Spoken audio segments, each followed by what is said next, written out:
Learn why combining the power of the ABLLS-R and AFLS together in CR assessments unleashes a holistic approach to understanding and nurturing individual abilities.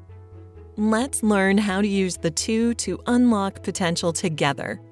Very interesting, because I had a mother come to me one day and she said, "Dr. Partington, I'll never forget what you said. You said that if I don't teach my child to do these things by himself, I'm either going to have to do them for him for the rest of his life or pay somebody else to do it for him." And when that woman said that, she said, "And I really don't want to have to pay anybody to do it. And I certainly don't want to do this for the rest of his life." So again, trying to take a look at how can we make tools available to parents and educators and consultants that allow them to really take a look at the skills of an individual, both from a very young age all the way through adulthood.